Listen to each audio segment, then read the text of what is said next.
आपले अध्यक्ष दयाशंकर तिवारी जी, सफाई कामगार आयोगाचे अध्यक्ष सतीश डागोरजी, या ठिकाणी ज्यांनी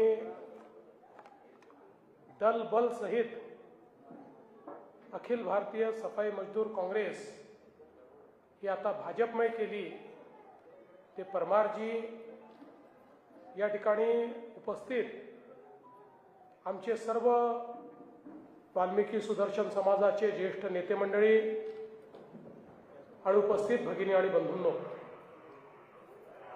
आज अतिशय आनंदाची गोष्ट आहे की अखिल भारतीय सफाई मजदूर काँग्रेस जी एक सफाई कामगारांच्या क्षेत्रामध्ये काम करणारी अत्यंत मोठी आणि प्रमुख संघटना होती, अनेक वर्षापासून या संघटनेने सफाई कामगारांकरता, त्यांच्या हक्कांकरता लढा दिला, आंदोलनं केली. आज परमारजींच्या नेतृत्वामध्ये ती पूर्णपणे भाजपमध्ये येते आहे, भाजपमध्ये विलीन होते आहे. ही खरोखर अतिशय आनंदाची गोष्ट आहे. आपल्याला कल्पना आहे की 1997-98ला जेव्हा मी महापौर होतो त्यावेळी भारतामध्ये पहिल्यांदा लाडपागे समितीच्या अंतर्गत आमचे सफाई कामगारांचे जे सुशिक्षित मुलं होते त्यांना क्लास 3 मध्ये थेट नोकरी देण्याचं काम आपण केलं आणि खऱ्या अर्थानं लाडपागे समितीला न्याय देण्याचं काम तेव्हापासून आपण सुरू केलं. त्यानंतर सातत्याने भारतीय जनता पार्टीमध्ये आमचे या ठिकाणी सगळे जे नेते आहेत त्या नेत्यांच्या मार्गदर्शनाखाली आम्ही आपले जे सफाई कामगार बंधू आहेत, वाल्मिकी सुदर्शन समाज आहे, सगळ्या आपल्या ज्या उपजाती आहेत, या सगळ्यांना एकत्रित घेऊन त्यांच्या कल्याणाकरता काम करत होतो. 2014ला मुख्यमंत्री झाल्यानंतर पुन्हा एकदा लाडपागे समितीचा नवीन GR आपण काढला, मोठ्या प्रमाणात नियुक्त्या केल्या. नंतरच्या काळामध्ये जे सरकार आलं त्या सरकारने तो GR बदलला.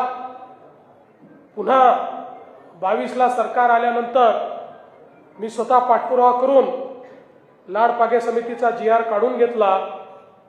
कोर्टामध्ये पहिल्यांदा स्टे आला, त्याची लढाई आपण केली आणि ती लढाई करून आपण तो GR संपूर्ण महाराष्ट्रात लागू केला.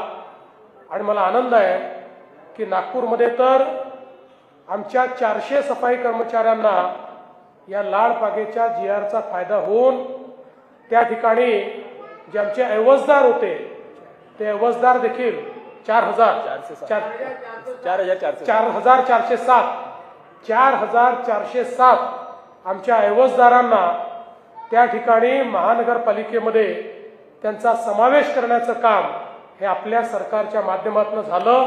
आणि आता नागपूर सहित सगळ्या महानगरपालिकेच्या आणि नगरपालिकेच्या क्षेत्रामध्ये टप्प्याटप्प्यानं हे काम आपण करतो आहोत.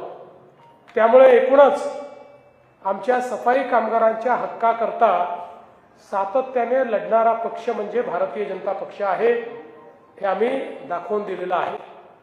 आजही आपण बघितलं असेल तर या निवडणुकीच्या निमित्ताने खऱ्या अर्थानं आमच्या वाल्मिकी सुदर्शन समाजाला त्या ठिकाणी न्याय देण्याचं काम, उमेदवारी देण्याचं काम देखील भारतीय जनता पक्षाने केलं आहे.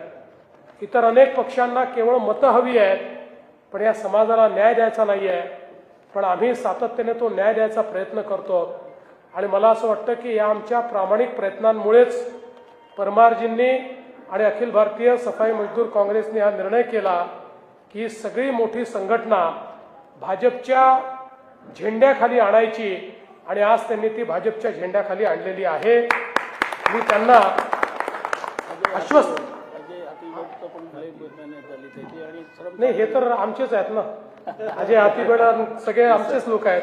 त्याच्यामुळे दुसरं महत्वाचं आहे की आता आपण श्रमसाफल्य योजनेच्या अंतर्गत आमच्या सफाई कर्मचाऱ्यांना पक्के घरं मालकीचे देण्याचा निर्णय घेतलाय. नागपूरचं कामही आपण आता सुरू केलेलं आहे. मुंबईमध्ये देखील आपण काम सुरू करतो आणि सगळीकडे आमच्या सफाई कर्मचाऱ्यांना त्या ठिकाणी मोफत घरं ही आम्ही देणार आहोत. मालकी हक्काची घरं आम्ही देणार आहोत. अनेक गोष्टी आहेत, सगळ्या गोष्टी काही आता मी सांगणार नाही, पण मी परमारजी तुम्हाला एवढंच आश्वस्त करतो, आमचे सगळे जुने लोक मोतीबाबू वगैरे या ठिकाणी आहेत, त्यांना माहिती आहे त्यांचा आणि आमचा सगळ्यांचा घरोब्याचा संबंध हा 40 वर्षाचा आहे. त्यामुळे मी तर असं म्हणेन की आमच्या वाल्मिकी सुदर्शन समाजाच्या परिवारातलाच मी एक आहे. एवढे पारिवारिक संबंध माझे आहेत. त्यामुळे आपल्याला कधीही या गोष्टीचा पस्तावा होणार नाही की संघटना घेऊन आपण भाजपच्या झेंड्याखाली आलात. पुढच्या काळामध्ये ज्या ज्या अडचणी आहेत, समस्या आहेत, सातत्याने बैठका घेऊन सरकारमध्ये त्या संदर्भातले निर्णय घेऊन आपल्या या संपूर्ण कामामध्ये आम्ही देखील त्या सगळ्या गोष्टीच्या निर्णयांना गती देऊ आणि आपल्या हातून समाजाचे प्रश्न सुटलेले आहेत अशा पद्धतीनं आपण चित्र निर्माण करू, हा विश्वास मी आपल्याला देतो. आणि निश्चितपणे आज पुन्हा एकदा आपल्या सगळ्यांचं, जे पोचले नाही आहेत त्यांचंही, कारण ते येणारच आहेत, त्यामुळे जे पोचले नाही आहेत त्यांचंही या ठिकाणी भारतीय जनता पक्षामध्ये स्वागत करतो. आपल्या सगळ्यांचे आभार मानतो आणि माझे 2 शब्द संपवतो. धन्यवाद.